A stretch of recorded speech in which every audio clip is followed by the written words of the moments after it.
I wanted to make this video to spotlight one of the best films and satires of 2025.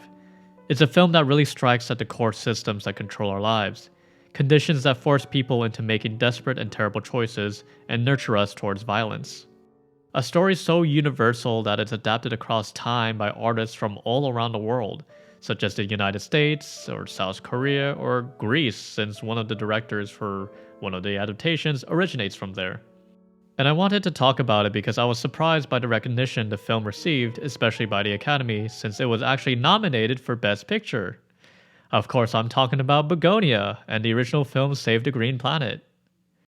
Sorry, no, we're actually talking about No Other Choice or Ojusuka Upta.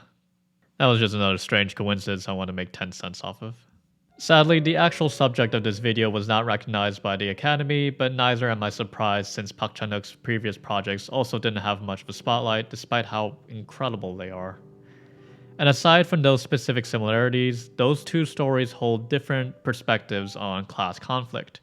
Whereas Begonia's story has a more vertical scope with the working class people retaliating against the elites, No Other Choices focuses more on the horizontal conflict, where the people of the same class are pitted against each other. It makes the cutthroat competitive nature of capitalism almost literal, where Yu Man-soo lashes out not by attacking the upper management that axed him, but by brandishing his own axe against the men that also hang from the same rung of the ladder. In his hot-blooded anger and anxiety, Yu Man-soo goes after low-hanging fruit. Yes, peppers are botanically classified as fruits. He embraces spice and vice to burn those in his way, but in doing so, his flushed face also scares his family away. All of this climbing and killing just to reclaim his comfortable middle-class lifestyle, unaware that this is all in vain. Mansu doesn't want to uproot the systems in place as he believes he's far enough on the ladder to be among the elites as well, believing that if he plays the game right, and perhaps cheats a little, that he can reap the benefits as well. But the game has been rigged from the start, and no matter how far he climbs, the ladder has already fallen. He will never reach the lofty platforms the elites reside in. He will always reside stuck in this horizontal battle. After his arc from solar paper to moon, Mansu is left completely alone. No co-workers, no friends, no family. Just darkness and the destruction of nature.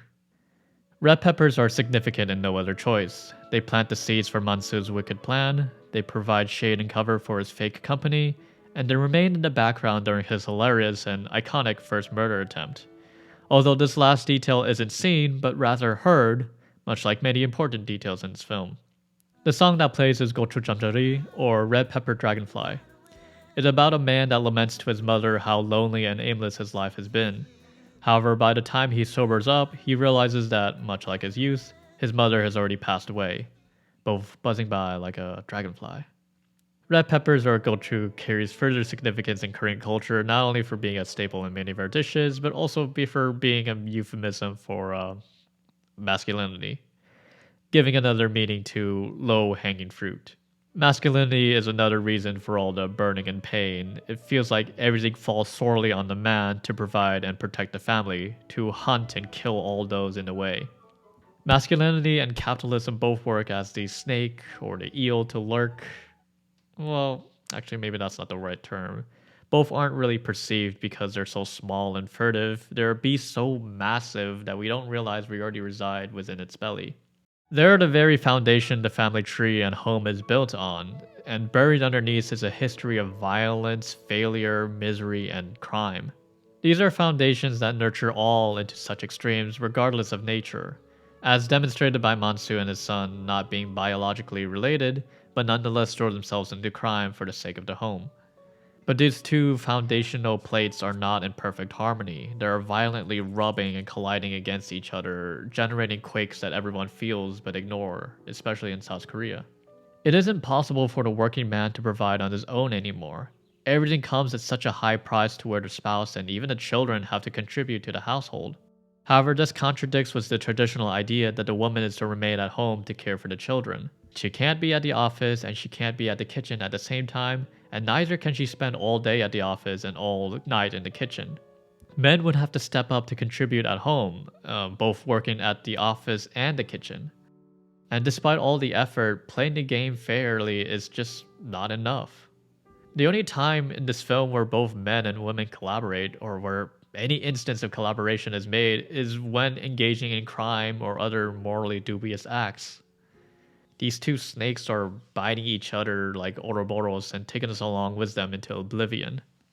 These snakes not only embed themselves into the ground, but also intertwine to mix into our DNA, especially with Mansu and how he perceives himself as the working man. Therefore, to him, getting axed doesn't mean just losing your job, it also means losing your identity.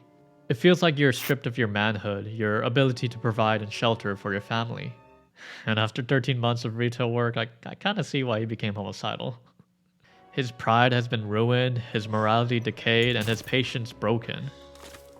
Thus, he feels that there is no other choice but to go job hunting.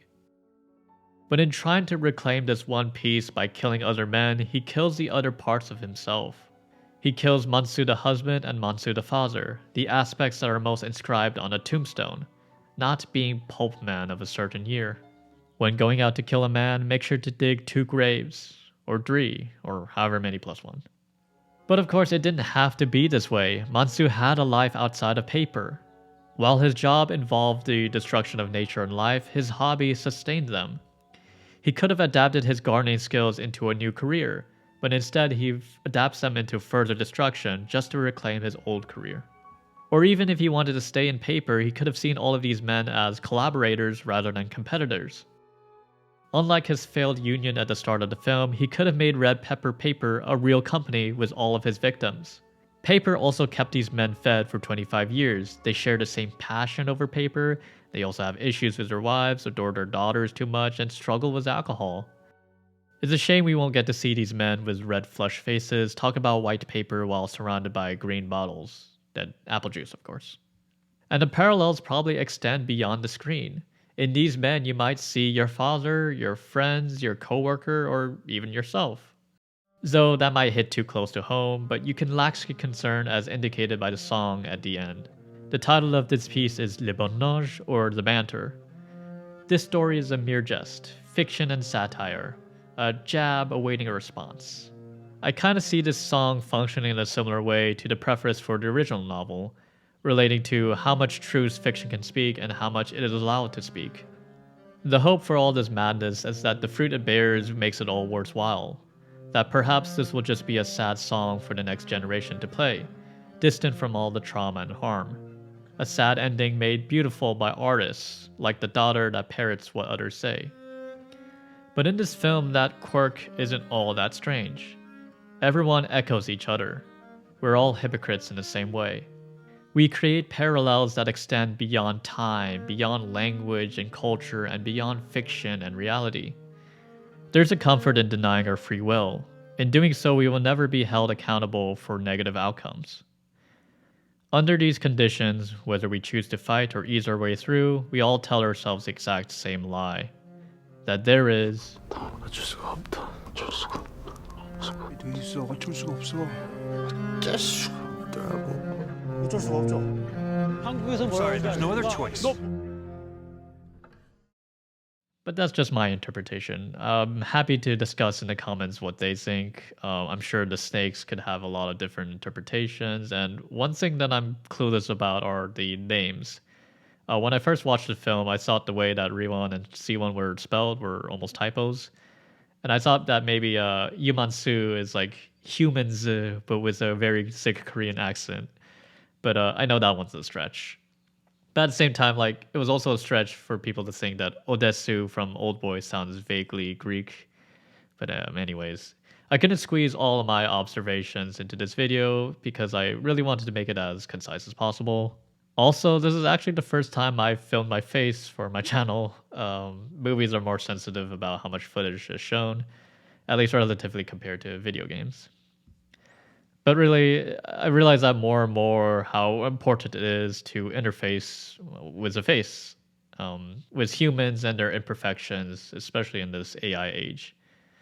I used to be such a perfectionist, especially with my videos, even editing out every breath I take. But especially last year, this perfection has held me back so much that I stopped making videos. I scrapped so many scripts, like one about the animated series Pantheon or Expedition 33 or the Talos Principle 2, and I just wasn't enjoying it. And I was just putting way too much pressure on myself, especially for making free YouTube videos. And I also needed to get over how imperfect I am, which many of you are eager to prove. Life becomes more fun once you realize how stupid you are. A lot definitely happened last year. A lot is still happening, but I still hope to make more stuff. Anyways, just yeah, let me know what you're interested in. I would be happy to revive one of those scripts or any of them. I want to talk about movies more, but it seems like many of you are more interested in my thoughts about indie games, so I could focus on that. Actually, I've been playing Marathon recently, and it shares this similar commentary on horizontal conflicts, but through organic gameplay rather than a pronounced narrative, which I find like really cool. But so yeah, maybe I'll work on another video for Marathon. Regardless, just thank you so much for watching this video, and I hope to thank you more in future videos.